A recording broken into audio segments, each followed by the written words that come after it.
So I don't know if you've heard, but there is cool music news out right now that's going through all the forums and the YouTube channels. And it's about this. Buckingham Nicks.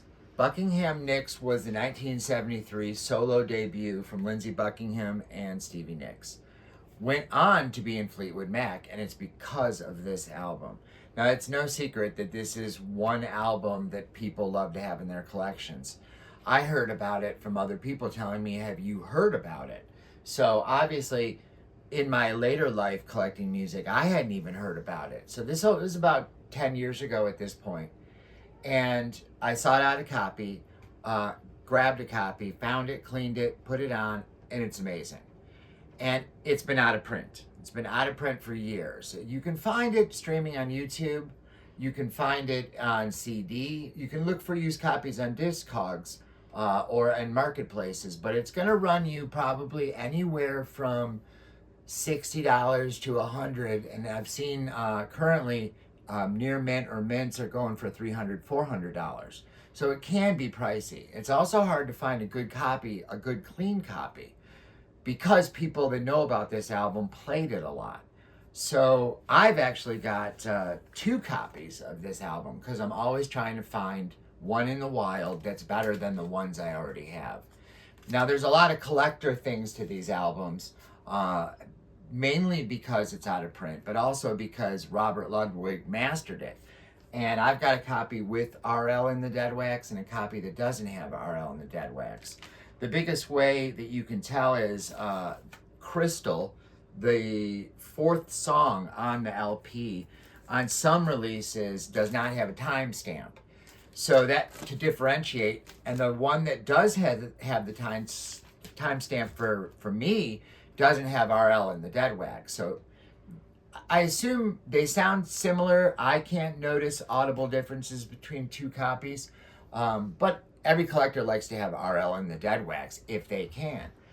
So what happened recently is, if you're a fan of Fleetwood Mac, you know that these two haven't been talking. Lindsey left the band, who was replaced by, I think it was Neil Finn and Mike Campbell from Tom Petty and Crowded House, respectively. And so Lindsey went on his solo way. They wouldn't let him play in the band because he wanted to promote a solo album. So the rift began, and it hasn't gotten better.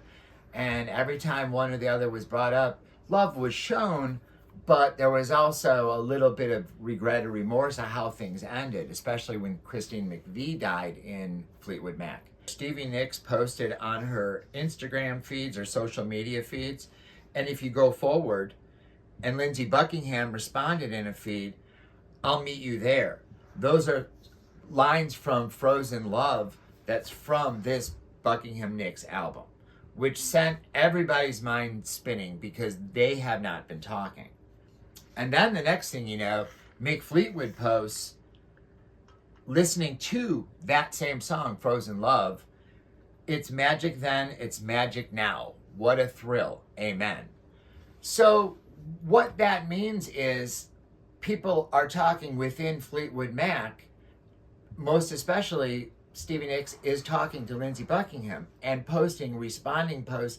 So what's important about it is that now with the advent of companies like Rhino High Fidelity, Intervention, Impacts and Acoustics, Sounds, MoFi even, gotta keep it the right side up, MoFi even, we can get represses of these classic albums.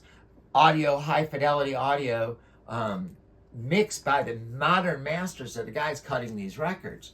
So the chances are really good, since the band's talking, that we could see some represses. Most recently, Rhino High Fidelity announced Fleetwood Mac, which was the first album with Lindsey Buckingham and Stevie Nicks, joining Fleetwood Mac. They most recently also announced that they're going to be redoing Tango in the Night. So these positive things get us fans thinking, is this next? And if so, could it be a Rhino High Fidelity mastered by Kevin Gray? Will it be a numbered edition? Will it be an open run? Will it even be on reserves or Rhino High Fidelity? Would it just be released by Rhino? So all these things are in the air. And people in the know that have shows like this are talking about it. and dropping hints. Yes, Warner's and Rhino, and they do own the rights to this album to be able to repress it once it gets the okay from Lindsay and Stevie. Then you factor in all the nerd factors, like that this album was cut at Sound City. It was apparently the first album cut at Sound City. The infamous documentary, or I should say famous documentary by Dave Grohl about it. Dave Grohl owns that mixing board now. Things like that got everybody talking. And then, to add insult to injury, what do we do about the cover? It's 2025. Does this offend people now? I don't know. It doesn't offend me. Does it offend Stevie? Will it be a new cover? Will it have the original artwork, the original labels? Will it have the gatefold? Won't it have the gatefold?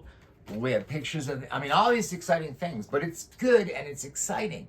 And this album deserves it. If you like Fleetwood Mac with Buckingham Nicks, if you like Rumors, you're going to love this album. You're going to think you've got a new Fleetwood Mac album you've never heard. And that's because their being in the band all goes back to this album. And fans are excited. Personally, I hope it gets an alternate cover. I'd like to see the back cover used as the front cover. Or crop in on the images. Other people have brought these changes up to differentiate pressings, like Pink Floyd did. They changed the artwork when they did the remix. If it's a repress of the original album, they leave it as is. But when they remix the Pink Floyd albums, they change the cover art. And that's good. That's more art out in the world, and I'm an artist. So it's exciting, it's good, it's cool. Get on Discogs if you want one, or search the second-hand markets.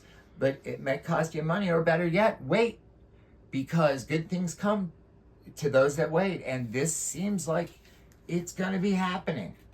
So thank you for watching. This is the new channel, audio video.